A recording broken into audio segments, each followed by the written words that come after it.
one of our most interesting series on how to live life inside life, and we're coming after negativity bias. Yes, we have to deconstruct and demystify this negative phenomenon and pattern in our people. Yes, so on our job, let's go there. Have you noticed that it is bad things that grab our attention, stick to our memories, and in many cases influence the decisions that we make? Negative experiences and information tend to weigh more on our mind than positive ones. Yes, this concept is known as negativity bias, if you don't know, and it is not known to many. This psychological phenomenon explains why bad first impressions can be so difficult to overcome, and why past traumas can have such long lingering effects. In almost all interactions, we are more likely to notice negative things and later remember them more vividly. Well, as humans, we tend to remember traumatic experiences better than positive ones. Recall insults better than praise. React more strongly to negative stimuli. Think about negative things more frequently than positive ones. Respond more strongly to negative events than to equally positive ones. Where negative bias comes from is what we're going to look at now. You see, our brains, due to evolution, are wired to pay more attention to negative events, and negative information tend to linger in our minds longer than the positive ones. From an evolutionary perspective, that is talking about the olden days, paying attention to negative information is a survival strategy. Earlier in human history, paying attention to bad, dangerous, and negative threats in the world was literally a matter of life and death. Those who were more attuned to danger and who paid more attention to the bad things around them were more likely to survive. I guess those who paid more attention to positive things didn't survive to tell the story or even procreate. That's horrible. But fast forward to today, we still have negativity bias hardwired into our brains, despite the fact that our world is no longer one of constant danger and stress. There are no lions and tigers to fight. So now, our minds worries about things like, do I make enough money? Will this person stay with me? And things like that. Your mind now look at these things to keep it occupied. One curious factor about negativity bias is that the mind is prone to overreact to negative things relative to positive things. People can use this to manipulate us, or we can use it to manipulate other people. You have to understand this truth. This is a constant truth. But modern science and even neuroscience show that the brain reacts more strongly to negative stimuli than the positive ones. Also, a chemical called cortisol, as a stress hormone in the brain, tends to flow more frequently or spurs negative thoughts, often having an upper hand than its counterpart, the dopamine, which triggers positive experiences, warm feelings, and thoughts.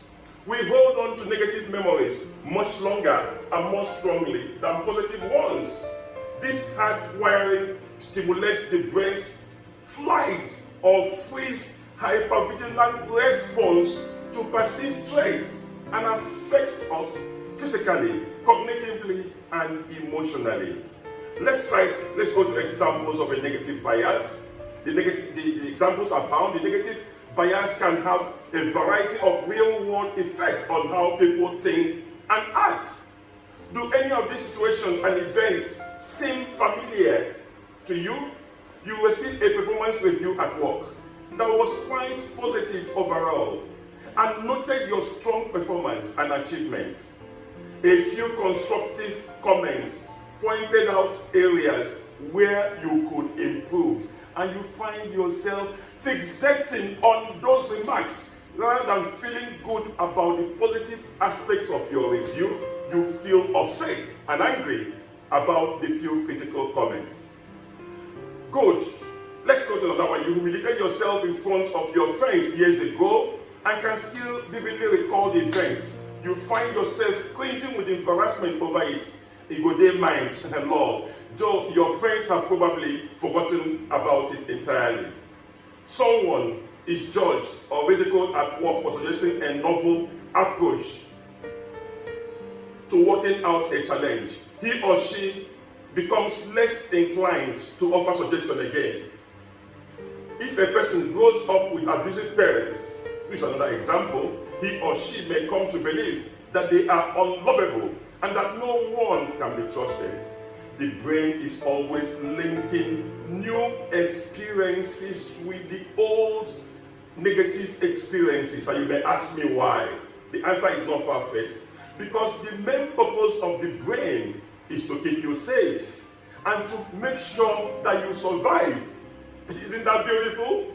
Your brain is your personal DSS, Directorate of Security. You see, my friend, your brain mass produces a hormone called cortisol, which is known in the brain to warn you of imminent danger, and it is often easily triggered to flow compared to its counterpart, dopamine, which triggers happy, positive, warm experiences, thoughts, and feelings. Now wait for it.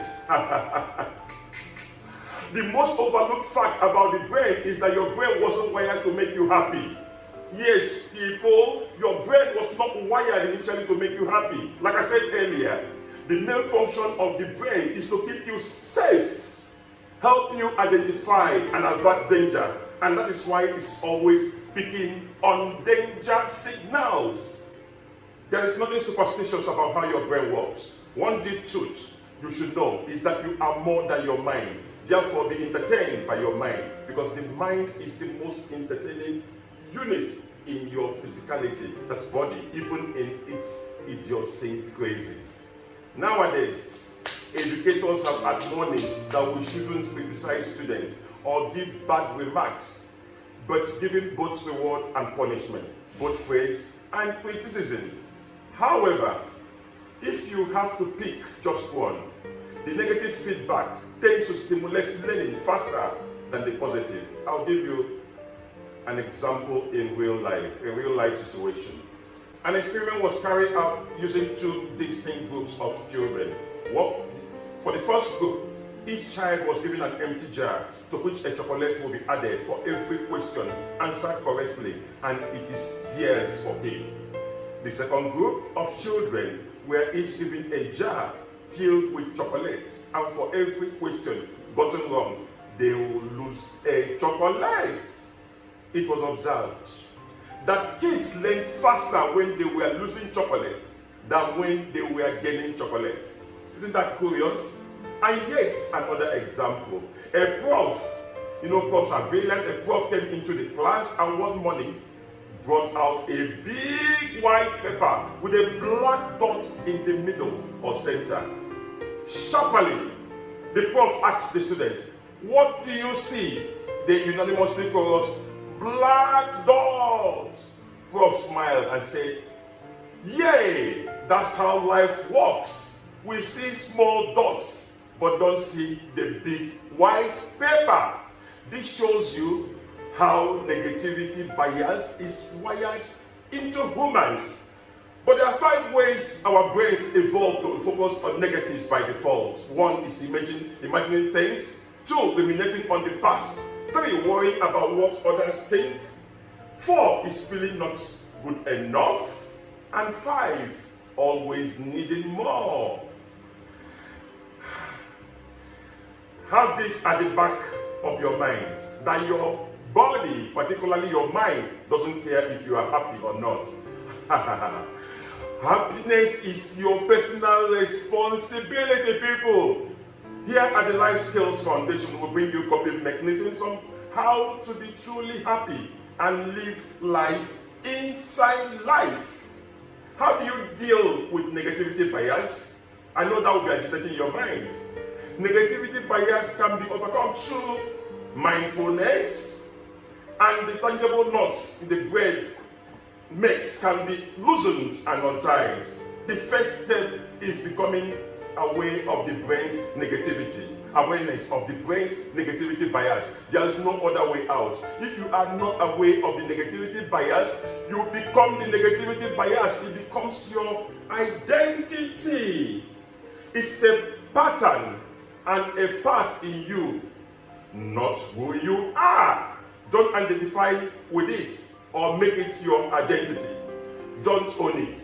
You are the observing presence. You are before the mind, brain running about. You are the presence. You are the awareness.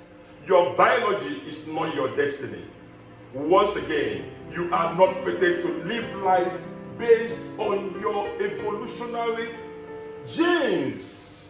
You got the power to break through many obstacles you inherited by making effort to change the way your brain works. This awareness helps to determine if something we are experiencing is truly a threat to our safety or well-being. If it is a threat, we can learn to take appropriate action.